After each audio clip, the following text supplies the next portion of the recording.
a few people are manipulating the direction of the world. And when you say that, people immediately ask an obvious question. How do they do it? It's 7 billion people now we've just passed, apparently. How does a handful of people, a network of families, control so much of the world, like banking, transnational corporations, governments in terms of any major party that has a chance of forming a government, controlling the pharmaceutical cartel, the oil cartel, the biotech cartel, and so on? Well, the first point to make is that this conspiracy, which has become a dirty word, he's a conspiracy theorist, as if conspiracies don't exist. I mean, it's unbelievable. Weapons of mass destruction in Iraq wasn't a conspiracy, please. Anyway, the point to make is that this has not been going on for a few years or a few decades, even for a few centuries. I know people find that hard to believe. I hadn't done any research or read anything about it, but it's the truth, and it can be supported by the evidence, big time, by very detailed evidence. And thus they have had time to build a global structure, which we have today, that allows the few to control the many in a very simple way once the structure's in position. What they've done is create a secret society and bloodline family version of a transnational corporation. If you take something, for instance, like McDonald's, they'll have a headquarters in America, and in each country they'll have their subsidiaries. And the subsidiaries take their orders and what they do and how they do it from the centrally dictated headquarters. This is why when you walk into a McDonald's, if you feel the need, in Moscow or Sydney or London or Johannesburg or wherever, you're walking into basically, overwhelmingly, the same McDonald's. And this global structure, which allows this, the center of the spider's web, if you like, to dictate into every country, works in the same way.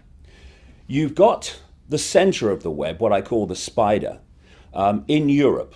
It's in places like the City of London, Rome, Germany, France, Belgium. To a certain extent in America, United States, but nothing like to the extent that you would think, given the apparent dominance of America over the world for so long. In so many ways, the center, the spider in Europe, loads the gun, if you like, and gets America to fire it. And so everyone looks to America, big bad America and all the rest of it. And I'm not saying that the government and establishment in America is not like that. It bloody well is. But the real power is in Europe, not in the European governments, in the center of this secret society bloodline web. So there's the center, there's the headquarters, there's the spider at operational level. Then in every other country, whether it's South Africa or Johannesburg or Canada or anywhere, you have the subsidiary networks answering to the spider, the headquarters in the center. And these networks in the different countries are, again, bloodline families under different names and their agents and gophers, and a secret society network and web that is there to manipulate them and their agents and gophers into the significant positions of power so that they control that country's government and political system, banking, big business, all the rest of it, media at ownership level. And so the national subsidiary web in each country, just like McDonald's, carries out the policies of the spider at the center. Thus, in the last 21 years, I've been to something like 55 or more countries now researching this and talking about it. And I see the same things being introduced using the same excuses in country after country after country at the same time or around the same time. This is the structure that allows that to happen. Then there's another level, which is that the national network subsidiary also has subsidiaries in the towns, the cities, the regions and the communities. And therefore, they can dictate to the next level down and dictate what happens in cities and communities around the country. And in this structure, it means the spider at the center of the web can, through this structure, manipulate down into local communities in country after country after country. So the goal of this web is to change society in every country to create a global fascist communist dictatorship based on a world government that would dictate to every country, a world central bank that would dictate all world finance in every country, a world currency, just electronic, not cash, a single world currency, a world army to impose the will of the world government, and a microchip population, which people absolutely laughed at when I came out with that, well, I don't know, 15 years ago or more, but no, they're not laughing anything like so much now because all these things are starting to happen. So if we bring this down, this structure down, into a country, and let's take the United States. At the moment, and up to this point, people have been led to believe that there are two parties in America that have any chance of forming a government. One's the Republicans and the other one is the Democrats. Actually, as in every other country, they are not different parties. They are masks on the same face. And whenever they get into power, they are carrying out the will of the spider at the center of the web to constantly follow the agenda that network at the center is dictating.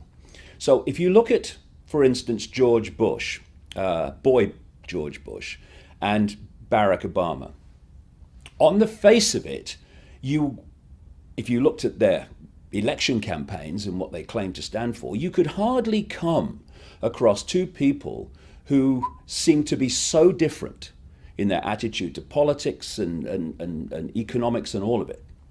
But actually, as we've seen with Obama, and for all his lies and all his mendacity, he has done us a favor in a sense, because he was so extreme in claiming to be different, in claiming to want to bring about change, that the fact that he's been business as usual and then some has really emphasized, more than ever before perhaps, for large numbers of people, that actually there is no difference. Question is why? How do they pull it off? Simple. If you look at boy George Bush during the period of 9/11, the Iraq invasion, the Afghanistan invasion, etc., he was demonstrably controlled one step back by a group of people that were widely reported, even in the mainstream media, which became known as the neocons or neoconservatives. These are people like Richard Pearl, William Crystal, and Paul Wolfowitz, and all that crowd.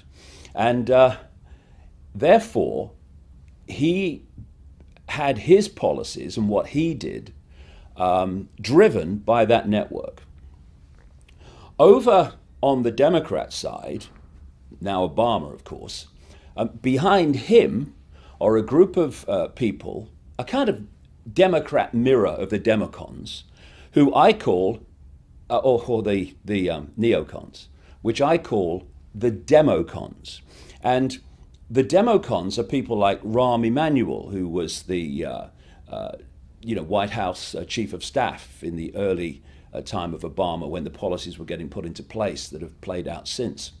There are people like George Soros, the Rothschild bagman billionaire, who is one of the major manipulators of people's revolutions through a network of trusts and organizations that he has, like the Open Society Institute and the International Crisis Group.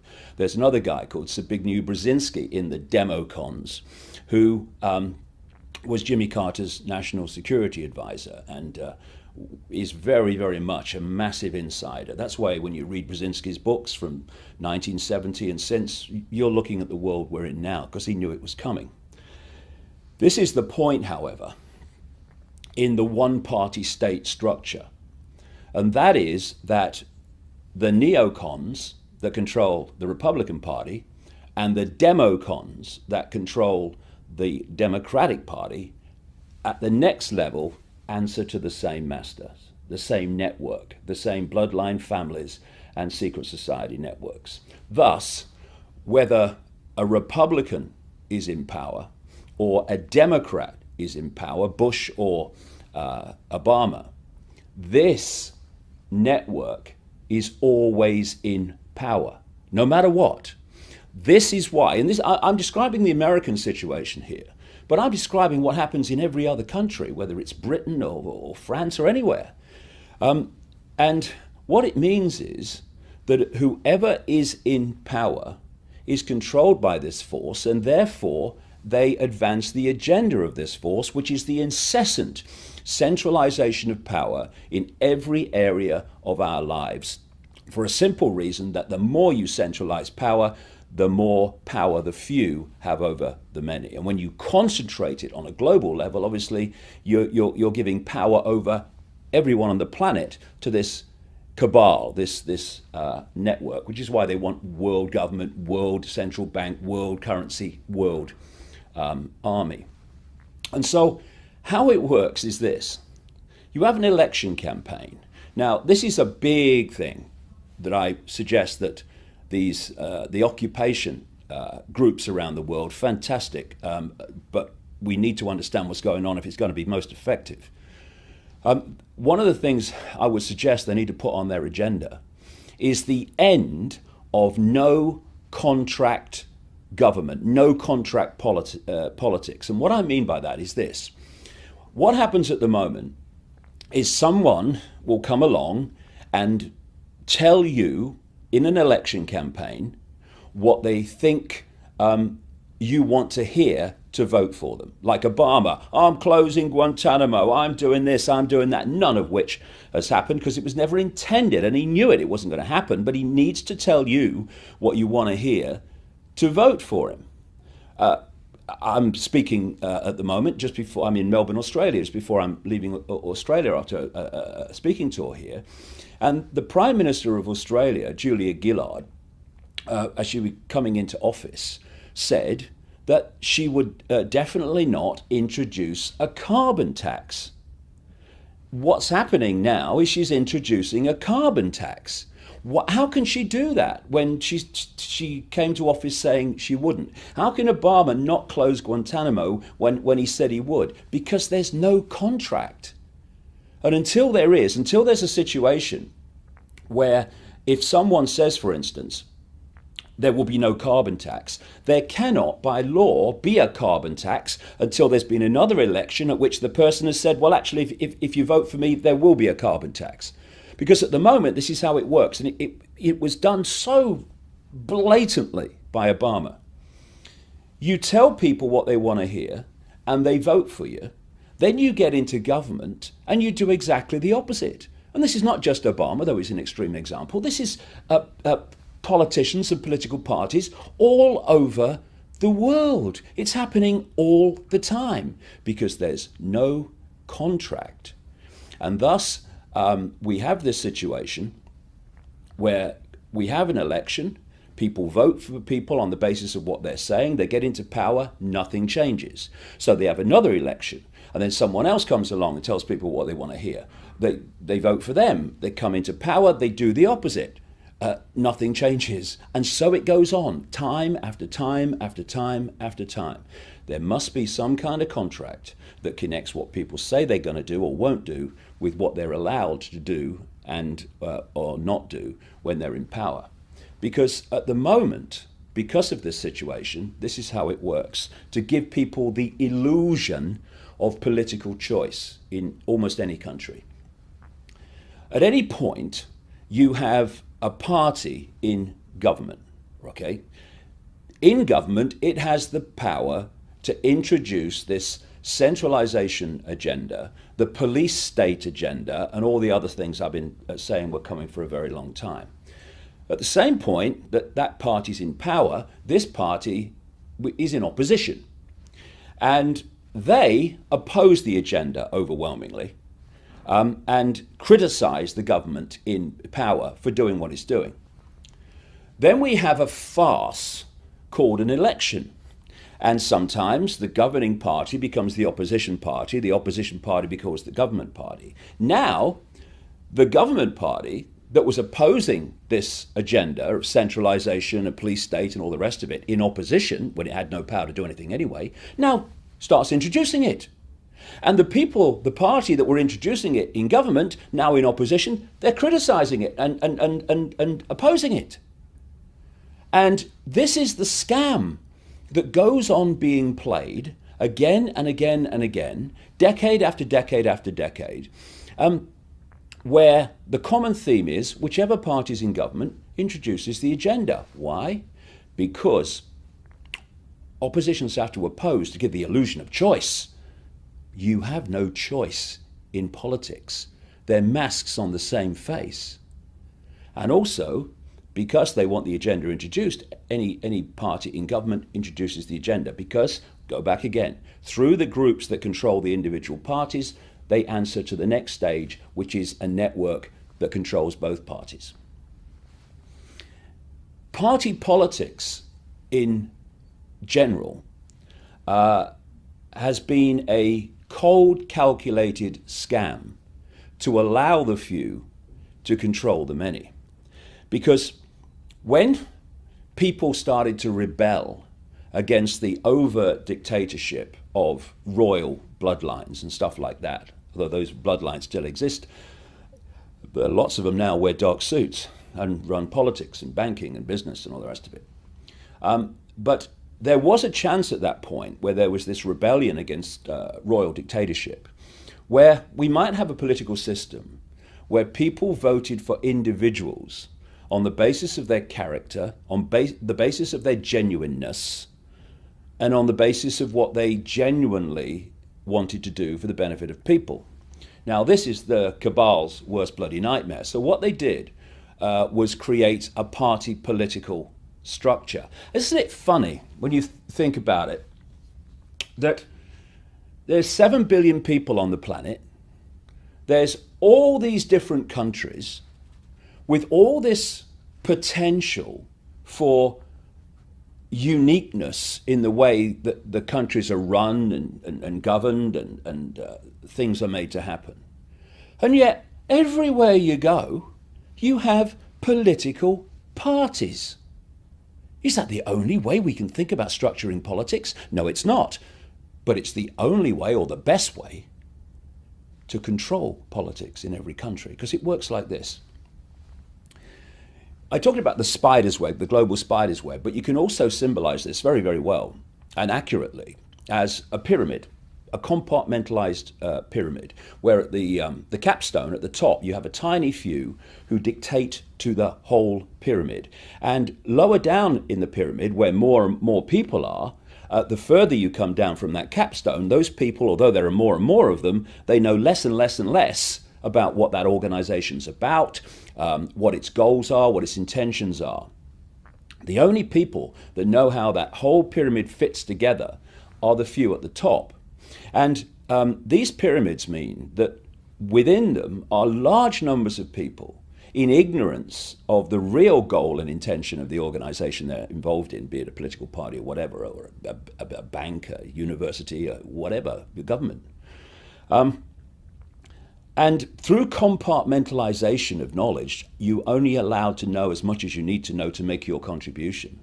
It means that people are making contributions to these sinister pyramids that wish to enslave humanity without having any idea that they're doing so, because they don't know how what they're doing in apparent innocence connects with them and them and them and them, all working in apparent innocence.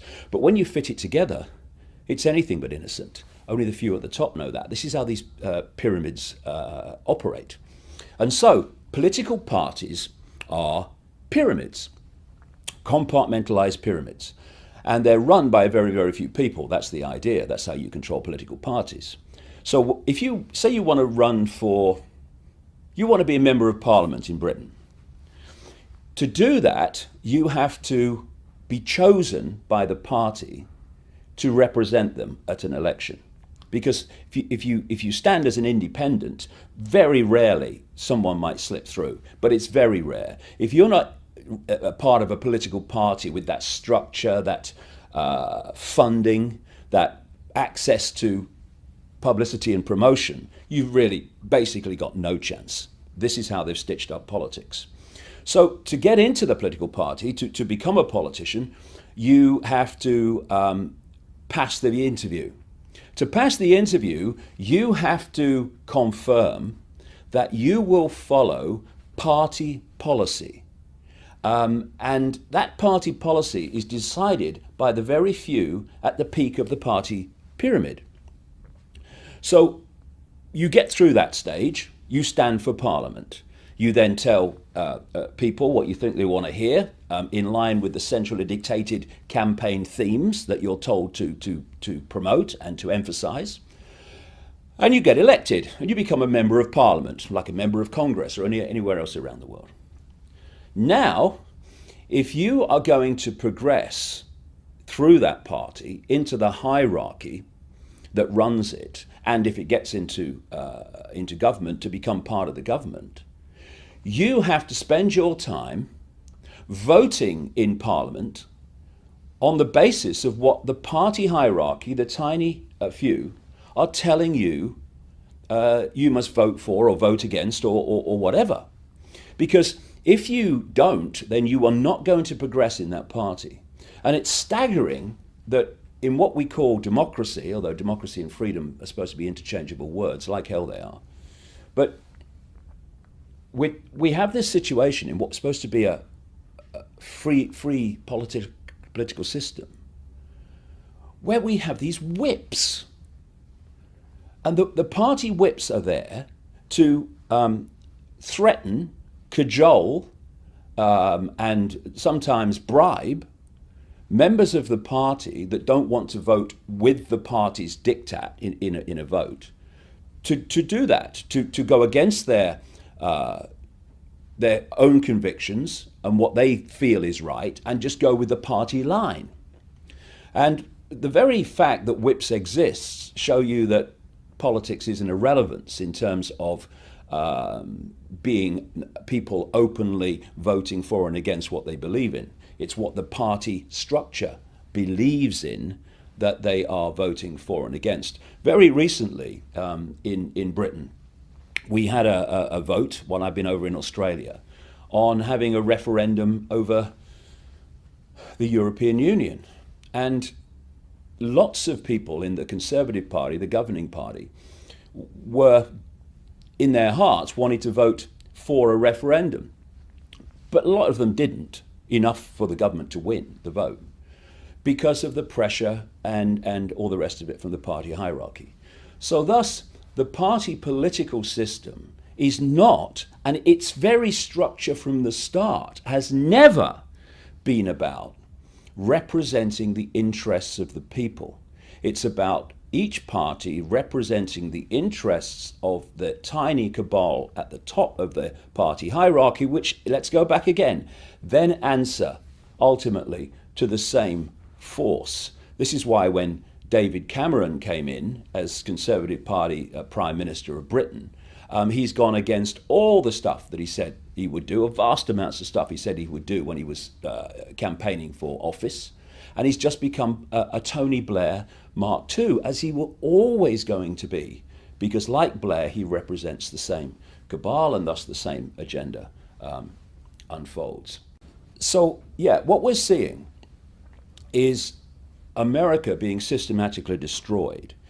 And people would say then, why would Americans like Obama and the Democratic Party and the Bushes and the Republican Party, why would they systematically destroy America? Because they're not representing America. This is the thing to get over, and it is so important that the Occupy protesters understand this.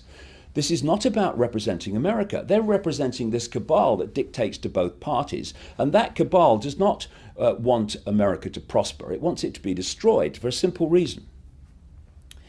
When you are seeking a world government dictatorship to dictate to every country, you cannot have superpowers that have the financial and military might to say no to you.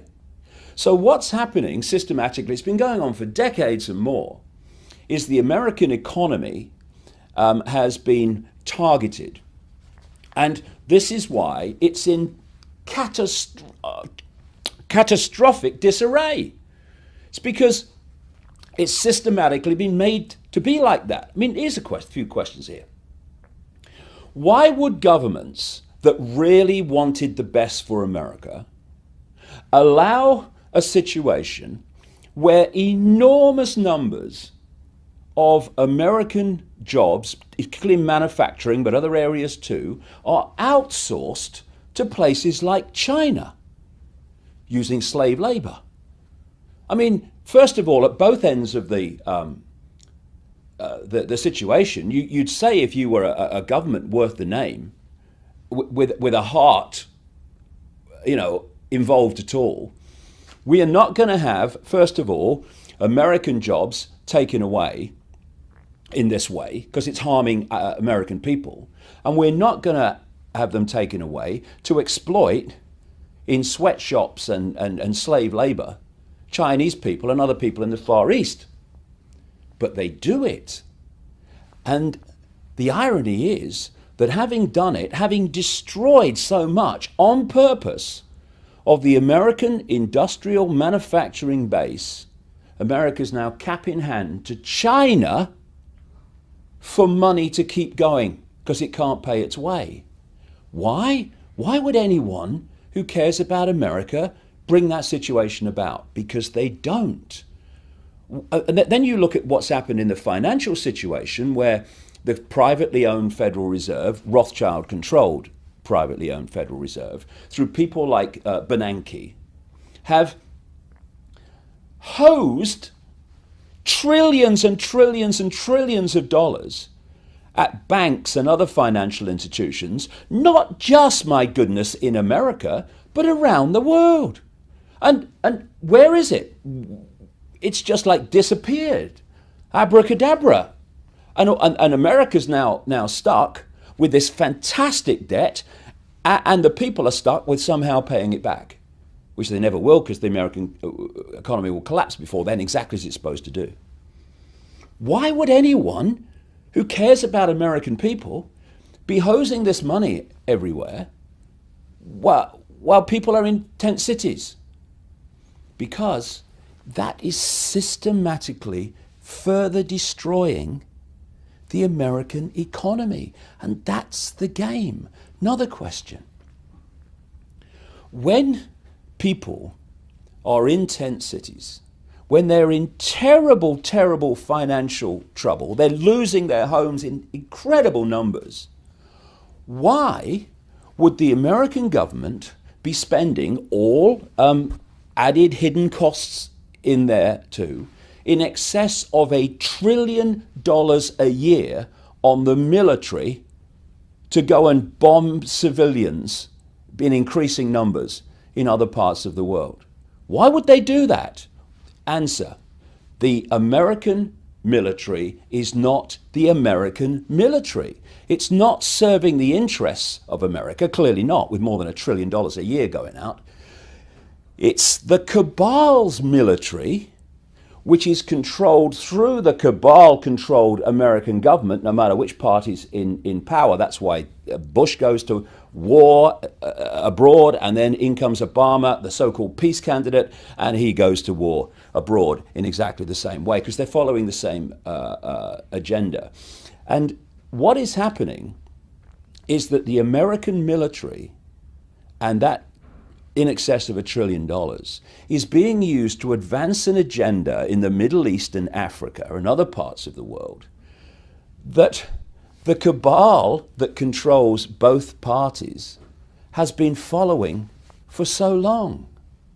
I mean, if we do not get to that point where we understand that America is a one-party state, Britain is a one-party state, etc., etc. And in fact, when you take the spider's web global construct that I started talking about right at the start of this, we live, in effect, if you get to that level, in a global one-party, one-cabal state.